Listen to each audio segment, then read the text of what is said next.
Je l'a choisi. Il ignore que je me voile pour cacher le plus grand des péchés.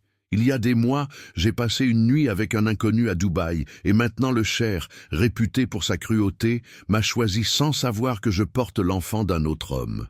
S'il découvre la vérité, je suis morte, littéralement. Karim Chérif était assis au bout de la table en acajou, ses doigts tambourinant sur le verre poli. Devant lui, 5 hommes aux barbes blanches et aux tuniques immaculées le fixaient avec cette insolence que seule la bureaucratie et la tradition pouvaient conférer à quelqu'un. La climatisation maintenait la pièce à une température glaciale, complètement déconnectée de la chaleur qui montait de l'asphalte dehors. Mais Karim semblait émaner la chaleur même du désert et sa patience. Celle-ci était épuisée depuis longtemps. Il ne parlait pas de profit, ni de l'expansion des postes pétroliers que Karim avait déjà triplé au cours des 5 dernières années. Il parlait de sang, de lignée. Le document glissa sur la table comme une sentence de mort. « Le délai expire dans 30 jours, Votre Altesse », dit le conseiller le plus âgé, sa voix traînante comme du sable sur du verre. « Le testament de votre défunt père est clair. Sans épouse, sans héritier en chemin, le contrôle majoritaire des raffineries revient au Conseil. » Karim arrêta de tambouriner. Le silence qui suivit fut lourd, dense. Il détestait être acculé. Il détestait encore plus qu'ils utilisent le legs de son père comme un collier. Il regarda chacun de ces hommes, voyant la cupidité mal dissimulée sous le masque de la pieuse préoccupation. Il voulait qu'il se marie, oui, mais il voulait qu'il épouse l'une de leurs filles, une espionne dans son lit, une marionnette qui garantirait l'influence du Conseil au sein de sa maison. « Vous voulez un mariage ?» La voix de Karim était basse, un lointain grondement de tonnerre. « Vous aurez un mariage. » Il se leva, sa chaise reculée avec une violence calculée. Il n'accepterait pas une femme trophée, ni une alliée politique. S'il était obligé d'avoir une pièce de mobilier décorative pour satisfaire une clause archaïque, il choisirait celle qui lui donnerait le moins de maux de tête. Quelqu'un qui n'exigerait ni amour, ni attention, une ombre. Alors que Karim quittait la tour de verre de l'autre côté de la ville, dans le manoir décrépit de la famille Ben Salah, le chaos avait l'odeur de la laque et du parfum bon marché. Nadia et Sarah avaient transformé l'étage supérieur en une zone de guerre de soie et de mousseline. Les robes étaient jetées, les bijoux fantaisie étaient polis jusqu'à la limite de la crédibilité et les cris résonnaient dans les couloirs. « Le rouge me fait grossir !» cria Nadia, tournant devant le miroir, tirant le tissu pour souligner un décolleté qui défiait la pudeur. « Tu es déjà grosse. Le rouge ne fait qu'avertir la circulation, » rétorqua Sarah, appliquant une couche supplémentaire de rouge à lèvres, convaincue que sa maigreur anguleuse serait ce que le cher recherchait. Samira, la 3e sœur, l'invisible, était enfermée dans la salle de bain d'invités, loin de l'hystérie. Ses mains tremblaient si fort que le petit bâton en plastique faillit tomber dans le lavabo en marbre fissuré. Elle n'avait pas besoin de regarder à nouveau. L'image des 2 lignes roses était gravée dans ses rétines, enceinte. Le monde tourna. Le souvenir de cette nuit à Dubaï, des mois auparavant, lorsqu'elle avait fui la tyrannie de son père pour un week-end sous un faux nom, revint comme une vague. L'homme sur le toit de l'hôtel, la conversation qui dura des heures, la connexion intellectuelle qui s'était transformée en quelque chose de physique et d'écrasant. Elle ne savait pas qui il était et lui savait seulement qu'elle s'appelait Leïla. Elle avait fui avant l'aube, craignant la réalité. Maintenant, la réalité grandissait en elle. Un coup violent à la porte la fit sursauter. « Samira, sors de là, j'ai besoin de nettoyer ma chaussure et tu es la seule qui sache enlever les taches de daim !» cria Sarah. Samira cacha le test au fond de la poubelle, le couvrant de papier. S'il le découvrait, elle serait morte, pas métaphoriquement. Le code d'honneur de sa famille, bien que ruiné et désespéré, était brutal. Une fille célibataire et enceinte serait une tâche à effacer. Elle devait fuir, mais où? Sans argent, sans passeport en main, surveillée par les gardes de son père, qui encerclèrent la maison pour la visite du cheikh. La panique monta à sa gorge. Acide. Elle regarda son propre reflet dans le miroir, pâle, les yeux écarquillés de terreur. Elle ne pouvait pas être vue. Si le cheikh la regardait, si quelqu'un la regardait attentivement, il verrait la culpabilité, la peur, le changement dans son corps. Son regard tomba sur un tissu noir plié dans l'armoire à linge. Un ancien niqab, lourd, que sa grand-mère portait. Une idée insensée, née du désespoir, s'empara d'elle. Si elle ne pouvait pas fuir la maison, elle fuirait leur regard. Elle deviendrait invisible aux yeux de tous. Lorsque la limousine blindée de Karim Chérif franchit les portails rouillés du manoir Ben Salah, la famille était alignée à l'entrée. Le père, suant à grosses gouttes dans un costume trop serré, souriait avec des dents jaunies. Nadia et Sarah étaient devant, deux pans se disputant le même rayon de soleil. Et derrière, presque fondue dans les ombres de la colonne de pierre, se tenait une silhouette couverte de la tête aux pieds de tissu noir, seule une étroite fente révélant des yeux bruns et effrayés. Karim descendit de la voiture. L'air d'autorité qu'il portait fit que même le vent sembla s'arrêter. Il ignora la main tendue du père des filles. Ses yeux balayèrent le paysage avec un ennui dévastateur. « Votre Altesse !» Le patriarche Ben Salah balbutia, « Mes joyaux, Nadia, formés en étiquette, et Sarah qui parle un peu français. » Les deux sœurs firent des révérences exagérées, des sourires figés, les cils battant frénétiquement. Karim sentit l'odeur de la cupidité, plus forte que leur parfum. Elles étaient belles, oui, d'une manière évidente et vulgaire, mais leurs yeux criaient « carte de crédit illimitée ». Il imagina la vie avec l'une d'elles. Les fêtes, les exigences, les potins avec la presse, le conseil manipulant leur vanité contre lui. Le regard de Karim, froid et calculateur, se détourna des couleurs vibrantes des robes des sœurs et se posa sur la silhouette sombre, à l'arrière-plan. Le contraste était absolu. Alors que les autres criaient pour attirer l'attention, cette créature semblait désirer cesser d'exister. « Et celle-là » demanda Karim, sa voix coupant l'air chaud.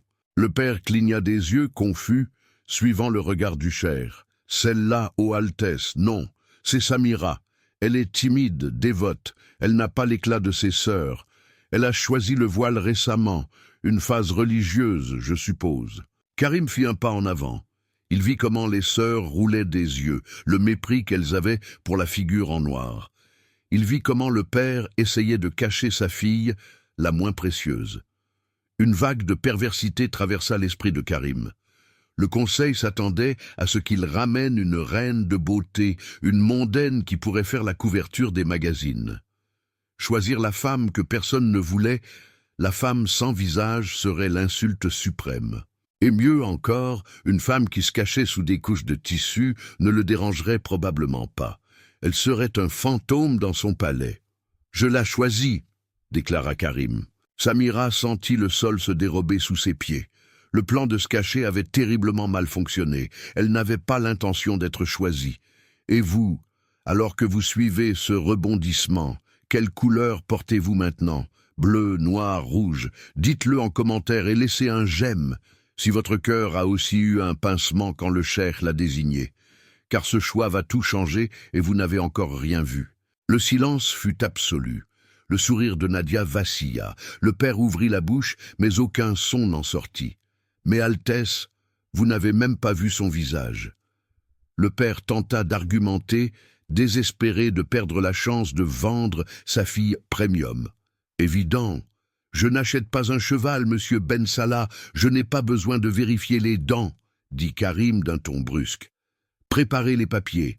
Je l'emmène maintenant. La dette de votre famille est pardonnée en échange d'elle. » Samira sentit le sol se dérober sous ses pieds.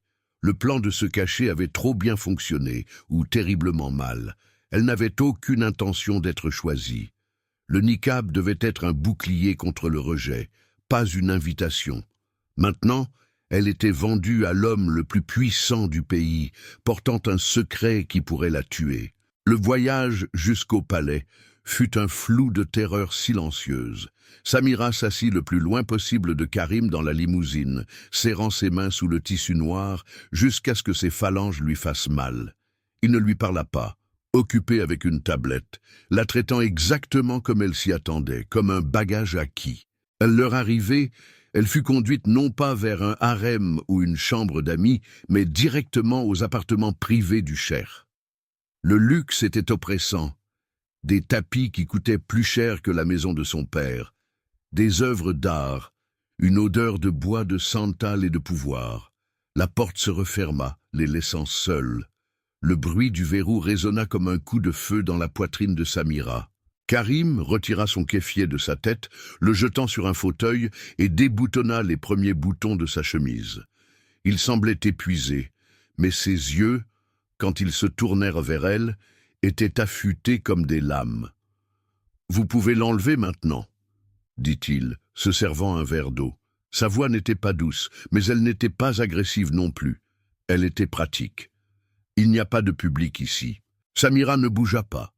Son cœur battait si fort qu'elle craignait qu'il puisse voir le tissu du niqab vibrer. Karim soupira, l'impatience revenant. Il s'approcha d'elle, s'arrêtant à un pas de distance. Sa présence était écrasante. Il sentait le désert et le tabac cher. « Vous êtes ma femme maintenant, Samira. Le contrat a été signé numériquement dans la voiture.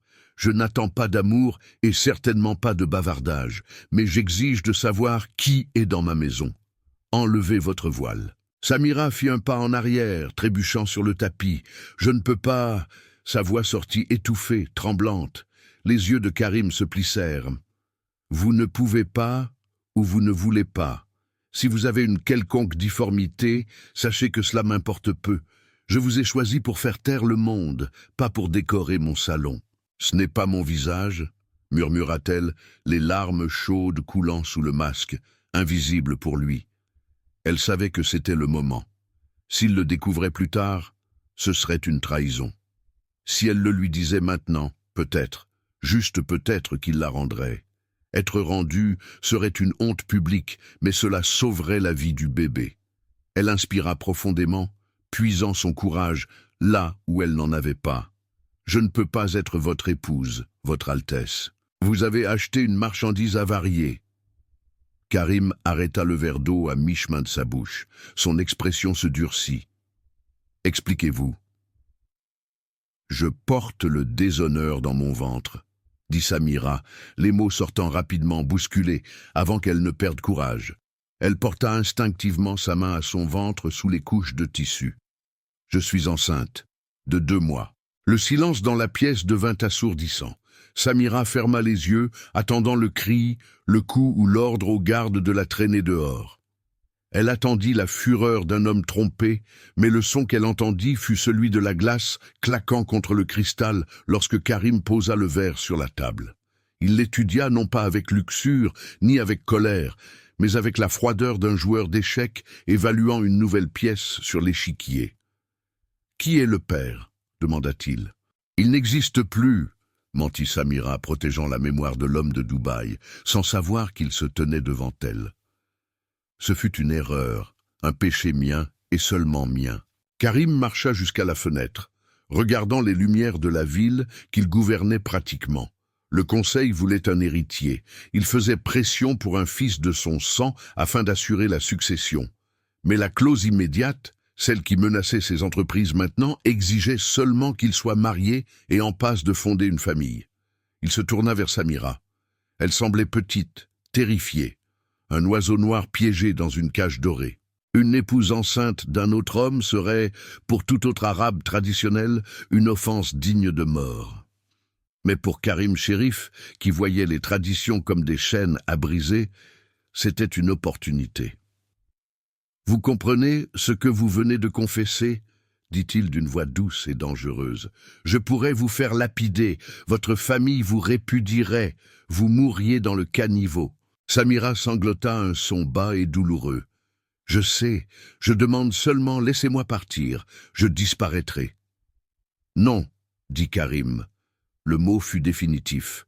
« Vous n'irez nulle part. » Il s'approcha à nouveau, envahissant son espace personnel, la forçant à lever les yeux vers ses yeux sombres et impénétrables. Le conseil veut un héritier. Ils veulent un spectacle. Nous allons leur en donner un. Samira arrêta de pleurer, la confusion supplantant la peur. « Et quoi? Cet enfant ?» Karim désigna son ventre. « Sera mien? Aux yeux du monde, aux yeux de la loi et aux yeux de votre famille vipérine, personne ne saura jamais la vérité. »« Mais pourquoi ?» murmura-t-elle incrédule. « Pourquoi accepteriez-vous le déshonneur d'un autre ?» Karim sourit, mais il n'y avait aucune joie dans le sourire. C'était un rictus de triomphe cynique, parce qu'une femme qui porte un tel secret est une femme qui ne me trahira jamais. Vous serez intouchable ici, Samira. Vous aurez les meilleurs soins médicaux, le luxe, la protection, et en échange, vous me donnerez le silence. Vous me donnerez l'apparence d'une famille parfaite afin que je puisse maintenir mon empire. Et le meilleur de tout, il se pencha, murmurant près de son oreille voilée. Comme vous êtes déjà occupé, je n'aurai pas besoin de vous toucher. Je n'aurai pas besoin de consommer cette farce. Il recula, redevenant l'homme d'affaires froid. C'est un contrat commercial, Samira. Votre sécurité est celle de votre bâtard en échange de ma liberté et de mes entreprises. Nous avons un accord. Samira regarda l'homme qu'elle pensait être un monstre. Il était froid, calculateur, et utilisait sa tragédie à son propre profit. Mais il offrait la vie pour l'enfant qu'elle aimait déjà désespérément.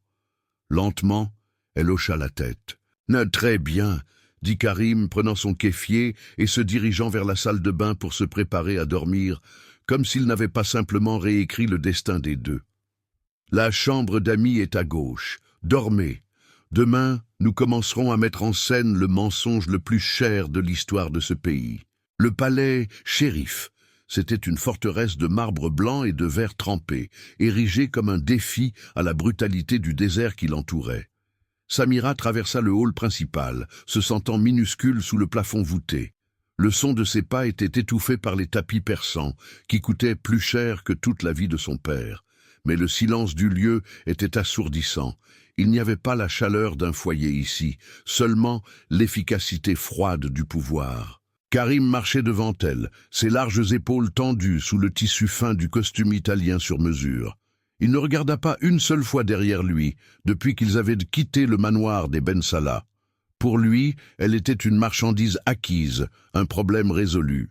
Il s'arrêta brusquement devant une double porte en chêne massif et pivota sur ses talons. Samira faillit entrer en collision avec sa poitrine, reculant instinctivement et baissant le regard, comme le niqab l'exigeait et comme sa survie le dictait. « Vos appartements », il indiqua d'un geste sec. « Mes chambres se trouvent dans l'aile est. Ne me dérangez pas à moins que la maison ne soit en feu. Les servantes apporteront le dîner. » Il passa près d'elle, et ce fut à cet instant que le monde de Samira vacilla. L'air déplacé par son mouvement apporta une bouffée de son parfum. Ce n'était pas seulement une fragrance chère, c'était une signature chimique gravée dans son âme. Des notes profondes de oud, de cuir vieilli et une touche subtile, presque imperceptible, de bois de santal et de fumée de cigare. Le temps se plia. Pendant une seconde terrifiante, le marbre froid sous ses pieds disparut, remplacé par le tapis moelleux d'une suite d'hôtels à Dubaï. L'obscurité du niqab se dissolva dans la pénombre d'une chambre éclairée uniquement par les lumières de la ville. Elle sentit le contact fantôme de mains chaudes sur sa peau, entendit la voix rauque murmurant « Leïla » contre son cou, promettant que pour une nuit, il ne serait ni héritier ni pion, seulement un homme et une femme. Samira dut s'appuyer sur l'encadrement de la porte pour ne pas tomber. La nausée matinale, qu'elle contrôlait avec une pure force de volonté, se mêla au vertige du souvenir. Cet homme, l'amant gentil, passionné et désespérément solitaire de Dubaï, était le même tyran qui l'enfermait maintenant dans une cage dorée. La dissonance était lancinante. Elle porta la main à son ventre, protégeant le secret qui y pulsait. S'il savait que le déshonneur qu'elle portait avait à ses yeux un lien avec lui, la farce s'effondrerait. Un problème ? La voix de Karim coupa la rêverie, froide et impatiente. Il s'était arrêté au milieu du couloir, observant sa faiblesse avec un froncement de sourcils. « Non, monsieur, » murmura-t-elle, la voix rauque, juste de la fatigue. Il l'étudia un instant. ses yeux sombres, indéchiffrables, avant de la saluer brièvement et de disparaître en direction de son bureau. Samira entra dans la chambre et ferma la porte, glissant jusqu'au sol, tandis que les larmes mouillaient le tissu noir qui couvrait son visage. Elle était mariée à l'unique homme qu'elle avait aimé, et il la méprisait. Les jours qui suivirent se transformèrent en une routine de solitude luxueuse. Samira était un fantôme dans son propre mariage. Elle voyait Karim rarement, généralement à distance, tandis qu'il commandait des empires au téléphone ou recevait des cadres. Mais l'isolement fut brisé le mardi matin, non par lui, mais par le passé qu'elle tentait d'oublier. Du balcon de sa chambre, Samira entendit le son aigu de voix altérée au portail principal. Même 3 étages plus haut, l'acuité était reconnaissable. Nadia et Sarah. Elle s'approcha de la balustrade, cachée par les lourds rideaux de lin.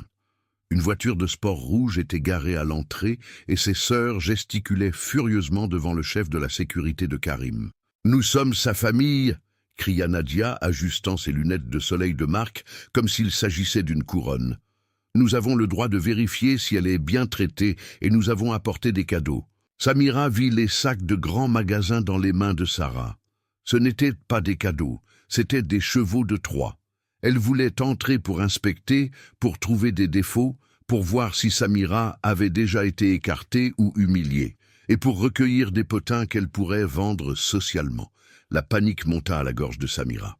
Si elle la voyait de près, elle remarquerait le gonflement de ses chevilles, sa pâleur, les signes subtils que le niqab cachait au monde, mais pas aux yeux envieux. Alors, une ombre plus grande couvrit les 2 femmes. Karim sortit de l'annexe de sécurité. Il ne cria pas. Il ne leva même pas la voix. Sa seule présence, émanant une autorité mortelle, fit que Nadia recula d'un pas, trébuchant sur son talon aiguille. Son nom est maintenant shérif. La voix de Karim monta clairement jusqu'au balcon. Et dans cette maison, la seule liste d'invités autorisés est la mienne. Vous n'y êtes pas. Mais Karim, mon cher... Sarah tenta, utilisant un ton mielleux qui fit frissonner Samira. « Nous sommes juste inquiètes. Samira est si fragile, si terne.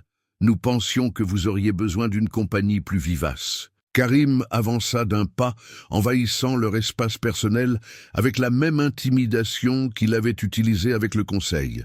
« Ma femme n'a pas besoin de votre inquiétude. Elle a besoin de paix. Et j'ai besoin que vous quittiez ma propriété avant que je ne décide que l'invasion de la vie privée est un motif de revoir les accords financiers que je maintiens avec votre père. » La mention de l'argent fit le sang quitter le visage des sœurs. En quelques secondes, le moteur de la voiture de sport rugit et elles disparurent dans un nuage de poussière. Samira relâcha l'air qu'elle ne savait pas qu'elle retenait. Il l'avait défendue. Non par affection, se rappela-t-elle avec amertume, mais par possession. Il protégeait son investissement, sa femme de façade. Pourtant, voir ses bourreaux fuir la queue entre les jambes provoqua une sensation étrange et chaleureuse dans sa poitrine. Pour la première fois de sa vie, quelqu'un s'était interposé entre elle et le monde. Cette nuit-là, un coup à la porte la fit sursauter. Karim entra avant qu'elle ne puisse répondre. Il apportait une petite boîte de velours et un flacon de verre. « Le médecin de famille a laissé ceci, » dit-il, posant les articles sur la coiffeuse. « Des vitamines prénatales importées et un tonique contre les nausées. J'ai remarqué que vous aviez à peine touché au dîner hier. » Samira le regarda paralysé. Il avait remarqué. « Je ne veux pas que vous vous évanouissiez pendant le voyage de demain, » ajouta-t-il, sa voix reprenant un ton professionnel, tuant tout espoir de tendresse véritable. « Nous partirons pour la station balnéaire d'El Dakhla. C'est la lune de miel officielle. Des photos seront prises au départ et à l'arrivée. Ensuite, nous resterons isolés. Essayez d'avoir l'air vivante. » Le voyage vers le complexe privé fut un exercice de torture silencieuse. Le jet privé, l'hélicoptère et finalement la villa suspendue au-dessus des eaux bleu turquoise de la mer Rouge.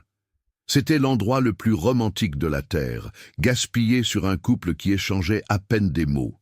La première nuit, le dîner fut servi sur la terrasse.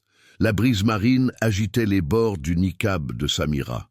Elle avait appris à manger avec le voile, glissant la fourchette sous le tissu avec une grâce pratiquée. Mais la tension à table était palpable. Karim avait déjà congédié les serveurs. Il était irrité, tapant furieusement sur sa tablette, ignorant le homard dans son assiette. « Maudit Russe !» murmura-t-il, passant sa main dans ses cheveux foncés. « Ils vont inonder le marché de brut bon marché, juste pour me forcer la main sur la raffinerie du Nord. » Samira posa son verre d'eau. Son silence était son armure, mais l'intelligence était son arme, et elle rouillait faute d'usage. « Ils ne veulent pas de la raffinerie, dit-elle. » La voix sortit basse, mais ferme. Karim arrêta de taper. Il leva la tête lentement, comme un prédateur qui entend une branche se briser. « Quoi ? Les Russes ?» continua-t-elle, le cœur battant fort contre ses côtes. « Ils ne veulent pas de la raffinerie du Nord. La logistique est irréalisable pour eux en hiver. Ils bluffent pour faire baisser le prix des actions de votre filiale de transport maritime. Si vous vendez la flotte maintenant, ils achètent pour des centimes et contrôlent la route de la Méditerranée. » Karim laissa tomber la tablette. Il pivota dans sa chaise, la fixant entièrement pour la première fois depuis des jours. Il n'y avait plus de mépris dans son regard, il y avait du choc et de la curiosité. « Comment savez-vous pour la flotte ? Ce n'est pas dans les rapports publics. Je lisais les papiers de mon père quand il s'évanouissait, ivre, dans son bureau, mentit-elle partiellement. Elle lisait tout ce qu'elle pouvait sur le marché, y compris sur les entreprises de Karim, bien avant le mariage. Et je connais les mathématiques. Les chiffres du dernier trimestre ne justifient pas l'intérêt pour la raffinerie. C'est un écran de fumée. Un silence lourd tomba sur la table, mais il était différent du silence précédent. Il était électrique. Karim se leva, prit la bouteille de vin et se servit, les yeux fixés sur elle, essayant de voir à travers le tissu noir. « Vous êtes pleine de surprises, Samira Ben Salah, » murmura-t-il, l'utilisation de son nom de jeune fille sonnant moins comme une insulte que comme un test. Nadia et Sarah ne connaissent pas la différence entre un baril de pétrole et un flacon de parfum. « Mes sœurs ont d'autres talents, » répondit-elle avec une ironie sèche. « Dépenser de l'argent demande une certaine dévotion. » Karim rit. Ce fut un son court, grave et surprenant. Il détendit ses épaules, s'appuyant sur la balustrade de la terrasse, son profil se découpant contre la lune. La conversation s'engagea à partir de là, hésitante au début, puis torrentielle. Ils parlèrent de marché, de politique, de la stupidité du conseil. Samira se sentit enivrée, non pas par le vin qu'elle ne buvait pas, mais par son attention. Pour la première fois, il ne parlait pas à un utérus loué, il lui parlait à elle. La nuit avançait. La brise devint plus froide.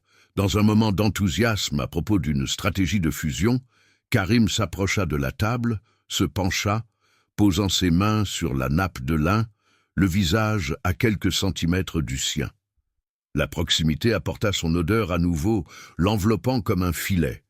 Ses yeux, noirs et intenses, se fixèrent sur les siens, visibles à travers la fente du voile. Le rire mourut sur ses lèvres. L'atmosphère changea, pesant, chargée d'une électricité statique qui lui hérissait la peau. « Tes yeux » murmura-t-il, la voix rauque, la même voix que cette nuit-là à Dubaï. Il leva la main, ses doigts planant à quelques millimètres du tissu qui couvrait son visage. « J'ai déjà vu ce regard, non ?» Le cœur de Samira s'arrêta. Le désir irradiait de lui, une vague de chaleur qu'elle pouvait sentir physiquement. Il voulait la toucher. Il voulait arracher le voile et l'embrasser, non pas dans le cadre d'un contrat, mais comme un homme affamé. Et Dieu, comme elle voulait qu'il le fasse. Son corps entier se pencha imperceptiblement vers sa main, mais alors son regard descendit, se posant là où le tissu de la robe s'étirait légèrement sur son ventre. La réalité tomba comme une guillotine. L'autre homme le déshonore. Karim retira sa main comme s'il avait touché un charbon ardent. Le masque de froideur tomba instantanément sur son visage, durcissant ses traits qui, quelques secondes auparavant, étaient ouverts. Il recula, lui tournant le dos, les poings serrés le long de son corps. « Il est tard, » dit-il, la voix coupante, comme du verre brisé. « Allez dans votre chambre, verrouillez la porte. » Karim, tenta-t-elle, la douleur du rejet plus vive que toute insulte. « Allez !» gronda-t-il sans se retourner. « Avant que j'oublie que vous portez l'enfant d'un autre homme et que nous fassions quelque chose que nous allons tous deux regretter. » Samira se leva, les jambes tremblantes, et s'enfuit dans la chambre. Elle se jeta sur l'énorme lit vide, entendant le bruit de Karim, faisant les 100 pas sur la terrasse comme un lion en cage, luttant contre une attraction qu'il croyait immorale, sans savoir que c'était la seule vérité au milieu de tous les mensonges. Le salon de bal du palais de cristal resplendissait sous la lumière de 1000 lustres, en baccarat, un excès d'opulence qui donnait la nausée à Samira. Ce n'était pas seulement le luxe démesuré qui la rendait malade, mais l'odeur. Un mélange suffocant de parfums français, de canapés au saumon fumé et le parfum omniprésent de jasmin qui imprégnait l'air conditionné central. Sous les couches de soie noire du niqab, elle sentait la sueur froide couler sur son dos. Le monde tournait sur un axe nauséeux et elle porta discrètement la main à son ventre, un geste instinctif de protection qui dura moins d'une seconde, mais fut suffisant. De l'autre côté du salon, flottant dans des robes de haute couture, qui coûtaient plus cher que l'éducation de toute une vie, Nadia et Sarah observaient des prédatrices sociales, des faucons aux yeux fardés de colle. Nadia donna un coup de coude à sa sœur, le sourire figé pour la presse, tandis qu'elle chuchotait entre des dents serrées. « Tu as vu ça ?» Nadia murmura, les yeux fixés sur sa sœur cadette voilée. Elle a refusé le champagne pour la 3e fois et elle est pâle. On peut voir la pâleur même à travers ses mains. Sarah plissa les yeux, analysant la posture de Samira, la façon dont elle se penchait légèrement en avant, comme si elle portait un poids secret. La déduction vint rapide, vénéneuse et précise. Elle est enceinte. Sarah siffla, le choc faisant place à un triomphe malveillant. La sainte voilée, enceinte. Et pas assez longtemps pour que ce soit de lui. Le contrat a été signé il y a des semaines. Si elle était enceinte avant, le sourire de Nadia s'élargit, cruel. Alors, elle a commis une trahison. Elle a trompé le cher. Si cela fuit, Karim non seulement l'annulera, il la détruira. Et nous revenons dans le jeu. Samira sentit les regards de ses sœurs brûler sa peau à travers le tissu sombre. L'air devint raréfié. Elle devait sortir. Elle avait besoin d'air pur, loin de cette cage dorée et des serpents qu'elle appelait sa famille. Lorsque Karim s'approcha, son expression était un masque impénétrable d'ennui et d'autorité. Mais ses yeux, en rencontrant les siens, s'adoucirent pendant une fraction de seconde. « Vous tremblez » observa-t-il à voix basse, se plaçant entre elle et le reste du salon, un bouclier humain aux larges épaules et au smoking impeccable. « Qu'est-ce qui ne va pas ?»« La chaleur, » mentit-elle, la voix défaillante. « J'ai besoin de rentrer. » Karim sentit, sans poser de questions. Il y avait une nouvelle tension entre eux depuis la nuit du contrat, une électricité qu'il essayait de supprimer avec froideur, mais qui échouait misérablement chaque fois que son parfum l'atteignait. « Demain, nous partirons pour l'inspection des raffineries du désert, informa-t-il, la guidant vers la sortie d'une main ferme à la base de son dos. Le toucher brûlait. Ce sera bon pour vous de vous éloigner de la ville. L'air du désert nettoie l'esprit et les secrets. Il ne savait pas à quel point ces mots étaient prophétiques. Le voyage 2 jours plus tard fut un exercice de silence torturant. La caravane de SUV blindés traversait les dunes infinies comme des coléoptères métalliques sous un soleil implacable. Samira voyageait dans la voiture principale avec Karim. L'isolation acoustique du véhicule transformait le monde extérieur en un film muet, mais la tension à l'intérieur de la cabine était assourdissante. Samira se sentait de plus en plus faible. La grossesse, combinée au stress de garder son identité cachée, de l'homme qu'elle aimait et qui était le père de son enfant, faisait des ravages. Elle ferma les yeux sous le voile, essayant de contrôler sa respiration. Soudain, l'horizon changea. Le bleu limpide du ciel fut englouti par un mur colossal d'orange et de marron. « Aboub !» Le chauffeur jura, les phalanges blanches sur le volant. La tempête de sable frappa le convoi avec la violence d'un train de marchandises. Le jour devint nuit en quelques secondes. La visibilité tomba à zéro. Le vent hurlait, secouant le véhicule lourd comme s'il s'agissait d'un jouet. « Arrêtez la voiture !» Karim ordonna d'une voix calme, mais autoritaire. « Si nous continuons, nous allons capoter sur une dune. » Le chauffeur freina. Le monde extérieur était un chaos de sable abrasif, mais à l'intérieur, le silence revint plus lourd. L'air conditionné commença à faiblir, les filtres obstrués par la densité de la poussière. La température dans la cabine augmenta rapidement. Pour Samira, ce fut le coup de grâce. La chaleur suffocante, le manque d'air, la peur. Le monde commença à s'obscurcir sur les bords de sa vision. Elle tenta d'aspirer de l'air, mais le tissu du niqab semblait soudain fait de plomb, collant à son visage, l'asphyxiant. Un gémissement s'échappa de ses lèvres.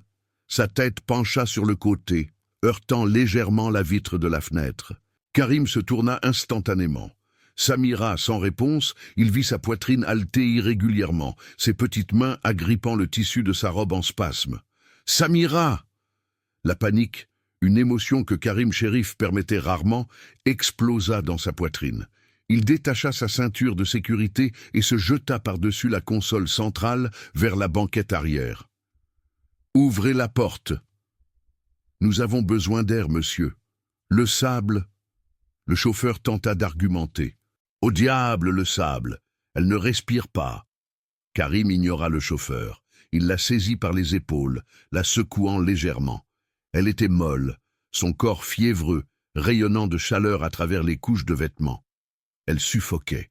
Les règles, la tradition, le déshonneur, tout cela se dissolvait devant l'urgence primitive de la sauver. D'une main tremblante mais décidée, Karim porta ses doigts au voile qui la cachait du monde et de lui-même. Il tira le tissu. Le niqab glissa, révélant le visage qui hantait ses rêves depuis des mois. Le temps s'arrêta. La tempête dehors cessa d'exister. Le chauffeur, la voiture, le désert, tout disparut. Il ne restait que ce visage, la peau de porcelaine, maintenant rougie par la fièvre, les lèvres dessinées qu'il avait embrassées avec tant de faim sur ce toit à Dubaï. La petite cicatrice, presque invisible sur la tempe, couverte par une mèche de cheveux moites. Ce n'était pas Samira, l'épouse imposée, l'étrangère silencieuse, c'était Leïla, la femme de la nuit interdite, la femme qui avait disparu le lendemain matin, emportant avec elle sa raison et ne laissant que l'odeur de jasmin dans les draps. « Mon Dieu !»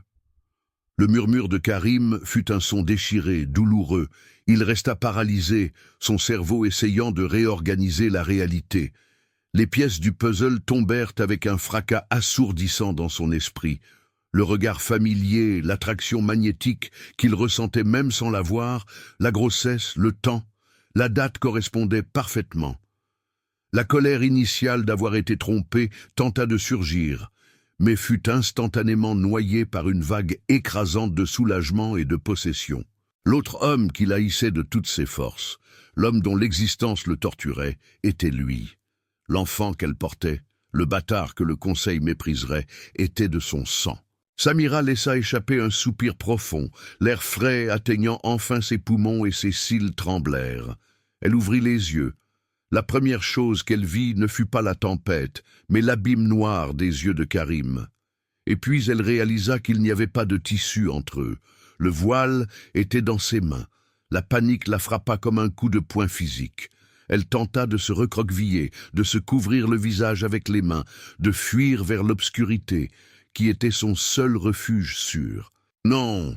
gémit-elle, la voix faible, pleine de terreur. « Je vous en prie, Karim, ne regardez pas. Je peux expliquer. » Il lui tint les poignets, l'empêchant de se cacher, non pas avec violence, mais avec une fermeté désespérée. « Leïla ?» demanda-t-il, utilisant le faux nom, testant la réalité. Les larmes débordèrent de ses yeux, traçant des chemins clairs à travers la poussière sur son visage. « J'ai eu peur », sanglota-t-elle, la confession brisant le barrage. « Nos familles, la rivalité, ils n'auraient jamais permis. Je ne savais pas qui vous étiez cette nuit-là, et quand je l'ai su, Il était déjà trop tard. J'allais protéger le bébé. Je jure que j'allais protéger le bébé de tout. Karim regarda son ventre puis revint à ses yeux. La fureur du cher, la froideur de l'homme d'affaires, rien de tout cela ne restait. Il n'y avait que l'homme qui avait trouvé ce qu'il ne savait même pas qu'il cherchait. « Le bébé », répéta-t-il d'une voix rauque, « il est mien. » Ce n'était pas une question, c'était une affirmation qui réécrivait leur destin. Samira arrêta de lutter contre son étreinte. Elle acquiesça une seule fois, lentement. « Oui, il est vôtre. » Karim relâcha ses poignets et, au lieu de s'éloigner, fit le contraire. Il encadra son visage entre ses grandes mains, ses pouces nettoyant les larmes avec une révérence qui frôlait le sacré. Il se pencha, son front contre le sien, respirant le même air, partageant le même espace vital. « Tu t'es caché de moi dans ma propre maison, » murmura-t-il, un mélange d'incrédulité et d'admiration. Tu m'as laissé croire que je protégeais le fils d'un étranger quand, en réalité, tu nous protégeais tous les deux. Ils vous enlèveront tout s'ils savent, Samira avertit, la peur toujours présente. Le conseil, Nadia, Sarah, ils diront que nous avons enfreint les lois morales avant le mariage. Ils appelleront le bébé illégitime. Karim releva la tête et pour la première fois, depuis qu'elle l'avait connu au manoir, il sourit. Pas le sourire cynique des affaires, mais un sourire féroce, dangereux et absolument passionné. « Qu'ils essaient !» gronda-t-il doucement, frottant ses lèvres contre les siennes, la revendiquant. « Que le monde entier essaie. J'ai brûlé des villes pour moins que ça. Pour toi, pour notre fils. Je transformerai ce royaume en cendres avant de laisser qui que ce soit te toucher un cheveu. » Dehors, la tempête de sable rugissait, ensevelissant le monde dans le chaos. Mais à l'intérieur de la voiture, dans le silence d'un secret enfin révélé, Karim l'embrassa. Il n'y avait ni contrat, ni voile, ni mensonge, seulement la vérité brutale et incandescente qu'il s'appartenait et que la guerre contre le monde ne faisait que commencer. Le calme qui suivit la tempête dans le désert était trompeur. Le retour au palais n'eut pas la pompe d'une entrée royale, mais portait un poids bien plus lourd. L'air à l'intérieur de la limousine blindée semblait raréfié, électriquement chargé. Tandis que Karim tenait la main de Samira serrée dans la sienne, il ne l'avait pas lâchée une seule seconde depuis que la vérité avait éclaté sous le soleil brûlant, comme s'il craignait qu'en relâchant son étreinte, elle ne se dissolve à nouveau en fumée et en mensonge. Lorsque les portes en fer forgé s'ouvrirent, révélant l'imposante résidence shérif, Samira sentit son estomac se nouer. Cet endroit, autrefois une prison de marbre et d'attente froide, ressemblait maintenant à un champ de bataille. Elle regarda le profil de Karim. Sa mâchoire était serrée, ses yeux fixés sur l'horizon, mais son pouce caressait le dos de sa main à un rythme constant, une promesse silencieuse de guerre et de protection. « N'aie pas peur », murmura-t-il, sans la regarder tandis que la voiture s'arrêtait devant le grand escalier. « Les règles ont changé. Je suis les règles maintenant. » Mais Samira savait que le monde ne pliait pas si facilement, pas même pour un homme qui croyait pouvoir commander les marées. En haut de l'escalier, la réception n'était pas celle des serviteurs habituels. Nadia et Sarah étaient là. Il n'y avait pas de faux sourire cette fois, ni de tentative pathétique de révérence. Leur posture était rigide, prédatrice. Il y avait une lueur de triomphe dans les yeux de Nadia qui fit frissonner Samira plus froidement que l'air conditionné du palais. Elle savait, d'une manière ou d'une autre, l'intuition vénéneuse des sœurs avait flairé le sang dans l'eau. Karim descendit de la voiture et contourna le véhicule pour ouvrir la porte à Samira, un geste de chevalerie qu'il n'avait jamais démontré publiquement auparavant. Lorsqu'elle émergea, toujours avec son niqab, mais avec la posture altérée par l'intimité nouvellement découverte, le silence dans la cour devint assourdissant. « Bienvenue de retour !» La voix de Sarah coupa l'air, douce et pourrie, comme un fruit gâté. « Le conseil est à la bibliothèque, Karim. Il semblait pressé. » Karim s'arrêta sur la première marche. La mention du conseil tendit ses épaules. Il lança un regard perçant à ses belles sœurs, un avertissement muet qui aurait fait reculer des hommes moins grands, mais elles soutinrent son regard, nourries par la certitude de la destruction d'autrui. « Conduisez Samira à ses appartements », ordonna-t-il au chef de la sécurité, ignorant les sœurs. « Personne n'entre, personne ne sort. »« Je vais avec vous », murmura Samira, tenant son bras. « Non. » La refus fut doux, mais ferme. Il toucha son visage à travers le tissu noir. « Ce sont des vautours, ma précieuse. Je ne les laisserai pas se nourrir de toi. Attends-moi. » Il monta les escaliers, sa longue cape ondulant derrière lui, comme les ailes d'un ange vengeur. Samira l'observa partir, sentant que chaque pas qu'il faisait vers cette bibliothèque était un pas vers un abîme qu'elle-même avait creusé des mois auparavant dans cette suite de Dubaï. Elle fut escortée jusqu'à sa chambre, mais la paix était impossible. Le luxe des soies et l'odeur d'encens de bois de santal l'étouffaient désormais. Elle congédia les servantes et resta debout au centre du tapis persan, les mains sur son ventre. Le bébé bougea un léger coup, inconscient du chaos que son existence provoquait. Les minutes se transformèrent en heures. L'anxiété était une créature vivante, lui griffant la gorge. Samira ne put supporter. Elle avait besoin de savoir. Elle connaissait les passages de service de ce palais mieux que les propriétaires eux-mêmes. L'invisibilité d'une vie entière lui avait appris à se mouvoir dans les ombres. Pieds nus, elle glissa dans les couloirs latéraux jusqu'à l'antichambre de la bibliothèque. Les doubles portes en chêne massif étaient fermées, mais les voix à l'intérieur étaient des grondements contenus. « C'est inadmissible, monsieur shérif. » C'était la voix du vieil Rachid, le chef du conseil, tremblant d'indignation gériatrique. « Les clauses du testament de votre père sont irrévocables. La pureté de la lignée et la moralité du successeur sont les piliers des industries shérif. Je suis les industries shérif. » La voix de Karim était déjà basse, dangereuse, le rugissement d'un lion acculé. « Mes profits ont triplé ce que vous, vieux moribond, avez réussi en des décennies. Vous n'allez pas dicter ce qui se passe dans mon lit. »« Il ne s'agit pas de profit, il s'agit d'honneur. » rétorqua une autre voix. « Nous avons reçu des informations, des preuves circonstancielles que votre épouse portait déjà le bâtard avant la cérémonie. Vos belles-sœurs, soucieuses de l'intégrité de la famille, nous ont contactés. » Samira sentit le sang quitter son visage. Nadia et Sarah. Elles n'avaient pas seulement bavardé, elles avaient formalisé la dénonciation. « Votre fils n'est pas le vôtre, » continua Rachid, le ton maintenant clinique et cruel. « Le mariage est nul pour cause de fraude. Elle sera exilée, rendue à sa famille, avec la marque de la honte, et vous serez libre de choisir une épouse appropriée. » Il y eut un silence lourd et terrible.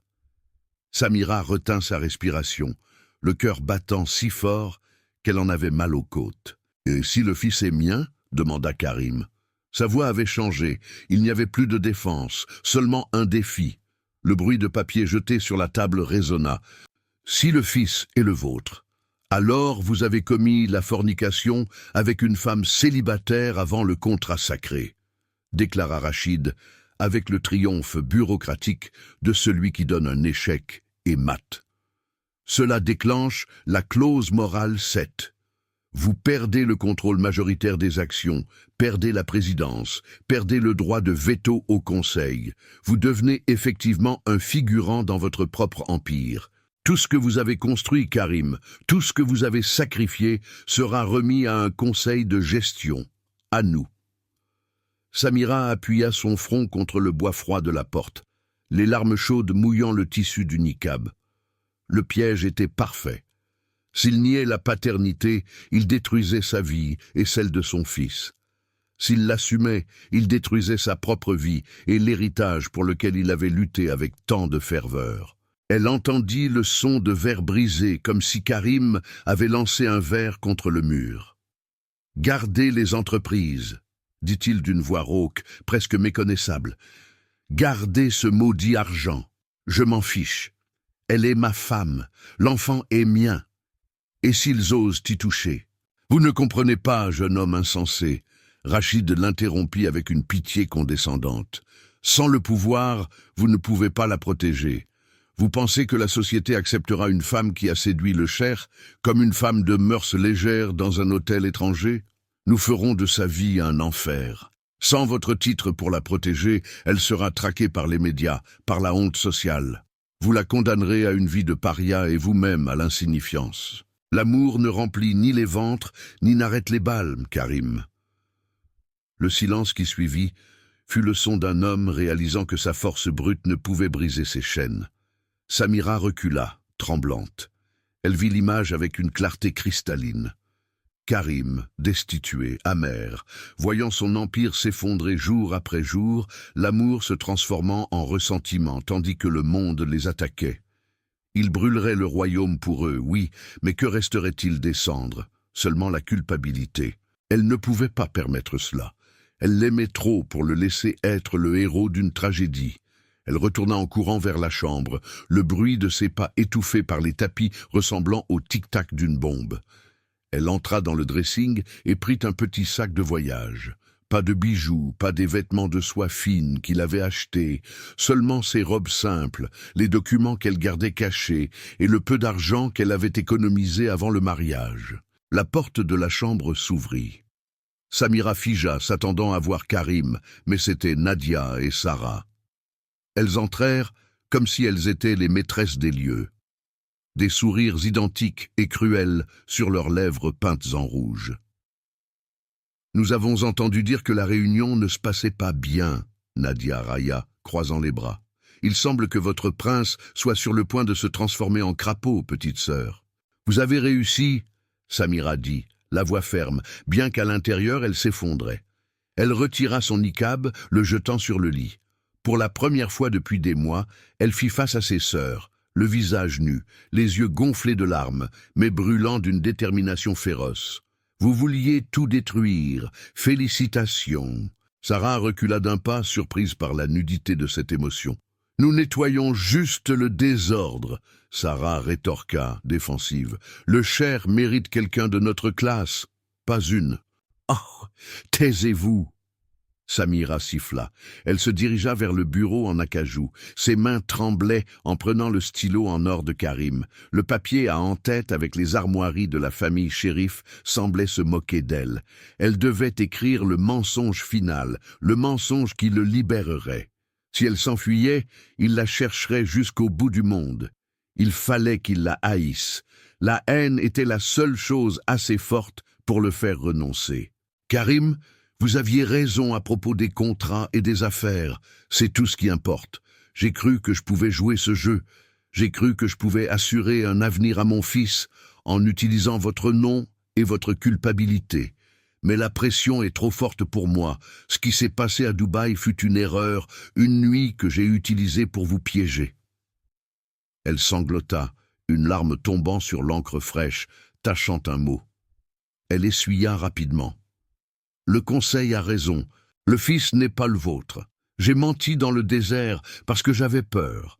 Le père est un homme de mon passé, quelqu'un sans nom et sans fortune.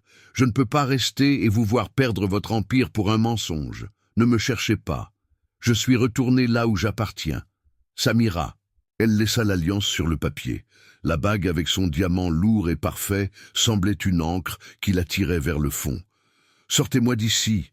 dit Samira à ses sœurs, se tournant. « Si vous voulez qu'il soit libre d'épouser l'une de vous ou n'importe qui d'autre, aidez-moi à partir avant qu'il ne revienne de la bibliothèque. » Nadia cligna des yeux, traitant la victoire facile. « Il y a une voiture de service à l'arrière. Elle va à l'aéroport pour livrer des marchandises. » Elle sourit, un sourire vraiment malveillant. « Le pilote peut être soudoyé pour emmener une passagère supplémentaire jusqu'à la frontière. »« Très bien. » Samira prit son sac. Elle sentit une douleur aiguë au ventre, le bébé protestant contre la trahison. Mais elle l'ignora. Allons-y. La descente par les escaliers de service fut un flou. Chaque couloir du palais criait des souvenirs. Ici, il l'avait rassurée pour la première fois. Là, il avait ri d'une de ses remarques perspicaces. À cette fenêtre, ils avaient regardé la lune. Samira s'amputait morceau par morceau, laissant son âme derrière elle, tandis que son corps avançait. L'air nocturne dans la cour de service était froid et sentait le diesel. La voiture noire était là, le moteur allumé. « Mais tu sais que tu ne pourras jamais revenir », dit Sarah, arrêtée à la porte. Une pointe de doute soudaine dans sa voix, peut-être réalisant l'ampleur de la cruauté qu'elles avaient orchestrée. Samira s'arrêta avant d'entrer dans le véhicule. Elle regarda la fenêtre illuminée au 2e étage, la fenêtre de la bibliothèque où l'homme qu'elle aimait se battait pour elle, à cet instant précis. « Je n'ai jamais été ici », murmura Samira. « Dites-lui. Dites-lui que j'ai pris les bijoux. Dites que j'ai été cupide. Faites-le croire. »« Oh, nous le ferons », garantit Nadia. Samira entra dans la voiture. La porte claqua avec un son définitif, comme la fermeture d'un cercueil. Le véhicule démarra, les pneus crissant sur l'asphalte, s'éloignant du palais, s'éloignant de la lumière, plongeant dans l'obscurité du désert qui s'étendait infiniment devant. Derrière, dans la bibliothèque, la porte s'ouvrit avec fracas. Karim sortit, la cravate défaite, le visage livide de fureur, ayant envoyé le conseil en enfer, prêt à perdre chaque centime, si cela signifiait rester avec elle. « Samira !» cria-t-il, sa voix résonnant dans les couloirs vides, pleine d'urgence et de triomphe, impatient de lui dire qu'il avait choisi qu'ils se battraient ensemble. Mais seul le silence répondit. Le silence et l'éclat froid d'une bague abandonnée sur une lettre mensongère. Le silence dans la bibliothèque ne dura pas plus longtemps que le temps d'une respiration contenue. Karim regarda la lettre froissée dans son poing, le papier de lin coûteux réduit en déchets, puis la bague de saphir qui brillait sur la table en acajou. L'éclat du bijou semblait se moquer de lui, froid et indifférent, mais ce fut le mensonge écrit de son écriture tremblante qui fit bouillir son sang. Ce n'était pas la fureur de la trahison qui le consumait, mais l'indignation de savoir qu'elle pensait qu'il serait assez stupide pour croire. Il connaissait son corps, connaissait le tremblement subtil de ses doigts lorsqu'elle était nerveuse, la façon dont elle mordait sa lèvre inférieure pour retenir un gémissement, l'honnêteté brutale qui existait dans leur abandon lors de ces nuits dans le désert. Cette lettre, alléguant la cupidité et l'infidélité, n'était pas la confession d'une criminelle, c'était le sacrifice d'une martyre. Karim prit le téléphone interne, ne composa pas, écrasa juste le bouton d'urgence qui le connectait directement au chef de sa garde personnelle. « Bloquez l'espace aérien !» Sa voix était un grognement bas, dangereux. « Aucun avion ne décolle de Riyad sans mon autorisation personnelle, ni commerciale, ni privée. Et préparez la voiture. Je veux la localisation du signal du téléphone portable de Nadia Ben Salah. Maintenant. » Il sortit de la bibliothèque comme une tempête, ignorant les conseillers qui murmuraient encore dans les couloirs adjacents, préoccupés par les actions et les dividendes. Ils étaient insignifiants. S'il perdait l'Empire pour garder la femme, que l'Empire brûle. Il en construirait un autre sur les cendres. Pendant ce temps, à des kilomètres de là, le vent mordant d'une piste d'atterrissage privée fouettait le tissu du niqab de Samira. L'aérodrome secondaire, utilisé pour les marchandises et les vols discrets, sentait le kérosène et la poussière.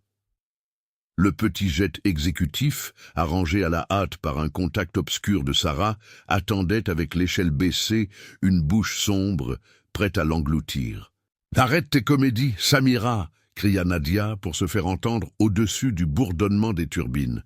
Elle tenait son propre châle de soie contre le vent, le visage tordu d'impatience. « Tu as de l'argent sur le compte que nous avons ouvert ? Va en Europe, élève cet enfant bâtard loin d'ici et laisse-nous nettoyer le désordre que tu as fait. » Sarah était à côté, tapant furieusement sur son portable, l'éclat de l'écran illuminant un sourire victorieux. « J'ai déjà confirmé avec le contact au conseil. Dès que l'avion décollera, l'annulation sera protocolée. Le déshonneur t'accompagne.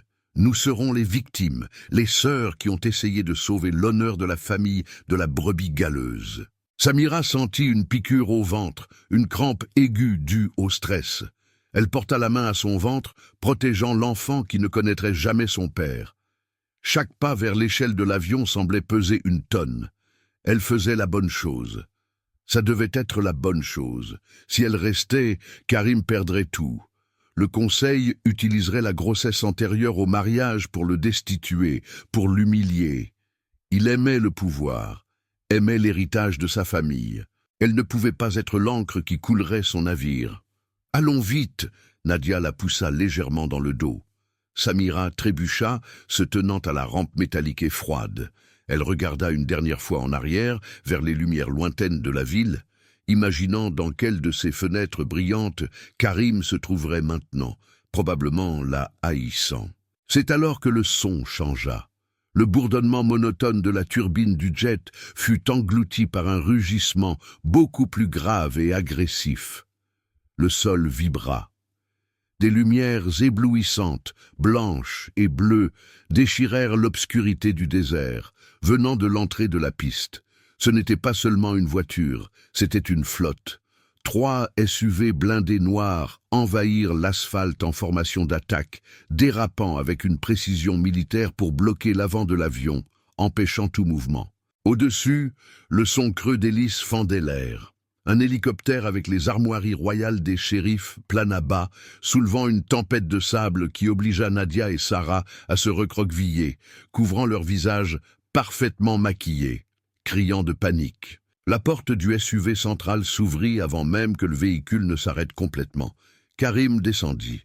Il ne portait pas le costume ajusté des réunions, ni les vêtements traditionnels cérémoniels. Il était en chemise blanche, déboutonné au col, les manches retroussées et une expression de fureur contenue qui ferait reculer des armées. Il marcha sur la piste, ignorant les gardes armés qui encerclaient le périmètre, ses yeux fixés sur la silhouette solitaire sur l'échelle de l'avion. « Qu'est-ce que c'est ?» cria Sarah, la voix stridente de peur. « Nous avions un accord. Elle s'en va. » Karim ne la regarda même pas. Il passa devant les sœurs comme si elles étaient des obstacles invisibles. Sa présence physique était si écrasante que Nadia recula instinctivement, trébuchant sur ses propres talons. Samira était figée au milieu de l'échelle. Son cœur battait si fort qu'elle en avait mal aux côtes. Il était venu la chercher, pas pour la punir. Elle le réalisa en voyant ses yeux. Il y avait du feu là, oui, mais pas le feu de la destruction, c'était le feu de la possession. Il monta les marches métalliques, 2 par 2, et s'arrêta devant elle. Sa respiration était lourde, sa poitrine se soulevant et s'abaissant. D'un mouvement doux mais ferme, il lui tint le menton à travers le tissu noir. « Tu mens très mal, » dit-il, la voix rauque, audible seulement pour elle, malgré le chaos environnant. « Cupide, voleuse, tu n'as même pas emporté les vêtements que je t'ai achetés, Samira. »« Karim, vous ne comprenez pas. » Sa voix faillit, étranglée par les larmes. « Ils vont tout vous enlever.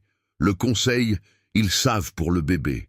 Si vous restez avec moi, ils détruiront votre héritage. »« Je suis l'héritage, » rétorqua-t-il, avec une arrogance qui à ce moment sonna comme la vérité absolue. « Le conseil me sert, pas l'inverse. Et quel genre d'homme serais-je si je laissais ma femme et mon fils fuir au milieu de la nuit pour protéger mon argent ?»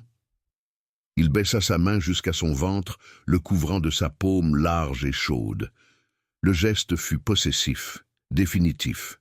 « Dis-moi, en me regardant dans les yeux, que tu ne m'aimes pas. Dis que cette nuit à Dubaï fut un mensonge. Dis-le et je te laisserai monter dans cet avion. » Samira le regarda, voyant l'angoisse brute cachée sous le masque d'autorité. Elle ne pouvait pas. L'armure qu'elle avait construite s'effondra. « J'ai fait ça pour toi, » murmura-t-elle. « Je t'aime plus que ma propre dignité. » Karim ferma les yeux pendant une seconde, comme s'il absorbait l'impact de ses mots, puis la tira contre lui, l'embrassant avec une force désespérée, enfouissant son visage dans le creux de son cou, couvert par le voile.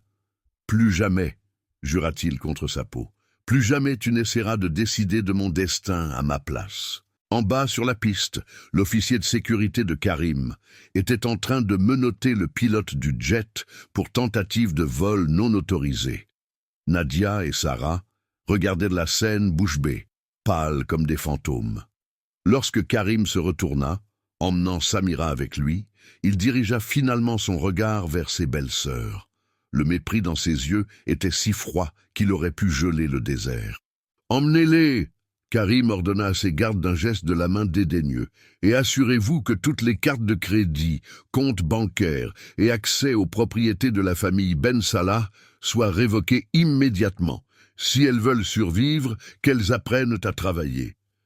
La charité était terminée. « Vous ne pouvez pas faire ça !» cria Nadia alors qu'elle était traînée loin des voitures de luxe vers une voiture de police locale qui venait d'arriver. « Nous sommes de la famille. »« Ma famille est ici, » dit Karim, serrant Samira contre lui. « Vous n'êtes que des parasites que je viens d'extirper. » Le lendemain, la salle du trône au palais shérif était bondée.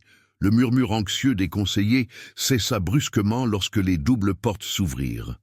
Karim entra, la posture droite, le visage impénétrable, mais il n'était pas seul. À ses côtés marchait Samira. Elle ne portait pas de niqab. Pour la première fois devant la cour, son visage était exposé.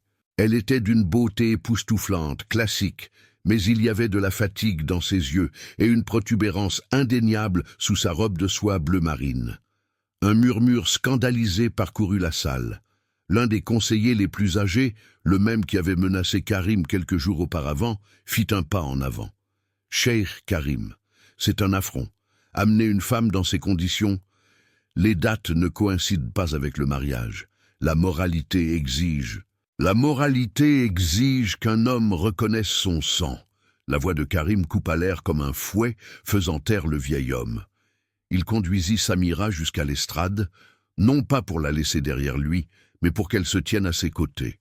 Il se tourna vers l'assemblée, vers les caméras qui transmettaient à la nation, et lui tint la main, entrelaçant leurs doigts. « Il y a des mois, j'ai rencontré une femme sous les étoiles d'un autre pays. Le destin nous a unis avant que la loi des hommes ne le fasse. » Karim regarda Samira et l'amour sur son visage était si évident qu'il désarmait tout argument politique. « L'enfant qu'elle porte est mon premier-né, mon héritier, conçu par amour, pas par contrat. Quiconque dans cette salle remettra en question la légitimité de mon fils ou l'honneur de mon épouse commettra une trahison contre la couronne. » Le silence qui suivit fut absolu. C'était le silence du pouvoir, en train d'être redéfini. Le Conseil savait à ce moment-là qu'il avait perdu. Il pouvait lutter contre les scandales, mais il ne pouvait pas lutter contre la vérité dite avec une telle conviction par un homme qui contrôlait la moitié de l'économie de la région. Un à un, les conseillers baissèrent la tête en signe de révérence, non par respect de la tradition, mais par peur et reconnaissance de la force du nouveau patriarche. Des mois plus tard, la lumière du soleil de l'après-midi baignait le bureau privé de Karim. Le bruit des papiers signés était le seul bruit jusqu'à ce qu'un doux gazouillement rompe la tranquillité. Samira était assise sur le canapé de velours près de la fenêtre, berçant un petit paquet enveloppé de tissu blanc. Elle semblait radieuse, l'ombre de la peur enfin dissipée de ses traits. Le bébé s'agita, et Karim laissa tomber le stylo en or immédiatement, oubliant le contrat pétrolier de plusieurs milliards qu'il révisait. Il traversa la pièce et s'agenouilla devant elle. Le bébé, avec ses yeux sombres et curieux identiques à ceux de son père, agrippa le doigt de Karim avec une force surprenante. « Il a votre poigne. » Samira sourit en passant la main dans les cheveux de son mari. Karim embrassa son front, s'y attardant, respirant le parfum qui un jour n'était qu'un souvenir douloureux. Et maintenant, c'était sa réalité quotidienne. « Et il a ton courage, » murmura Karim, regardant son fils, puis la femme qui avait bouleversé son monde. Nadia et Sarah ont appelé la gouvernante aujourd'hui. Elles ont demandé de l'argent pour le loyer d'un appartement en périphérie. « Vous en avez donné ?» demanda Samira sans rancune dans la voix, juste une calme indifférence. Non, dit-il. Je leur ai dit qu'il y a des postes disponibles dans les cuisines du palais si elles veulent éplucher des pommes de terre. » Samira rit, un son léger et libre qui emplit la pièce. Elle se pencha et embrassa son mari. Un baiser lent et profond qui scellait la promesse faite dans le désert, éprouvée par la douleur et consacrée par la vérité. Il n'avait plus besoin de voile ni de secret. La tempête était passée et ce qui restait était indestructible. Et maintenant, j'aimerais vous dire que le nom Samira a été inspiré par nos abonnés. Ici, nous sommes toujours attentifs à tous ceux qui commentent et interagissent avec nos vidéos. Nous sommes fans de vous et voulons toujours créer un lien. Et pour renforcer ce lien, passons aux commentaires de la vidéo d'aujourd'hui. Si vous êtes arrivé jusqu'ici, commentez « Il est le père ». Le commentaire d'aujourd'hui est inspiré par les tests ADN. Mais alors que Samira a trouvé sa rédemption après tant de peurs et de secrets, il existe d'autres histoires de femmes qui ont également caché une grossesse, mais dont le dénouement fut complètement différent. Laissez un j'aime si l'histoire d'aujourd'hui vous a touché et cliquez sur l'une des histoires qui défilent à l'écran maintenant pour découvrir comment un secret révélé au mauvais moment peut tout changer. À bientôt!